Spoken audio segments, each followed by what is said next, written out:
İdil Буй Федераль университетында Bütün Dünya Lingvistik Sammiti ötті. Әлігі фәнни шара 2023 yılda Qozanda Bütün Dünya Til Bilgiçleri Kongresin uyuşturuunun birinci etabı. Sammit yanılıkları bilen tolarak İskender Gimaldinov tanıştırır. Олы экраннар, микрофоннар һәм камералар КФУ саммитны башларга әзер. Россия Федерациясендә беренче тапкыр үткәрелә торган күрешү Zoom аша үтә. Бүгенге көндә конгресста 50дән артык катнашчы бар. Элемтәгә чыккан галимнәр киләчәккә планнарны фикерләшер өчен саммитка килде. Кайберәүләре Казаннан элемтәгә чыга. The second summit last year, we did it completely on Zoom.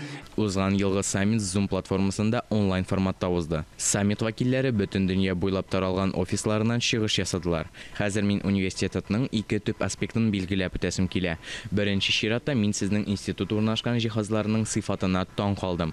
Һәм икенче аспект университетның яхшы фәнни эш дәрәҗәсе. Конгрессның эше төрле өлкәләргә кагыла. Иң беренче чиратта, әлбәттә, телләрне саклау. Татарстанда әлеге эш бик актив алып барыла. Республикабыз галимнәре дә дөнья күләмендә тануны алды. Шулай ук шәһәребездә күп кенә милләтләр бергә яши. Әлеге сәбәпләр конгрессны Казанда үткәрү өчен старт бирде. Бик авторитетлы оешма ассоциация 21-нче конгресслары узачак. Һәм инде 2020 елның җәендә без әлеге конгрессның чираттагы утырышын әйдәгез безнең Казанда уздырыйк әле дигән мөрәҗәгать белән чыктык һәм безнең әлеге мөрәҗәгатебез хуплау тапты.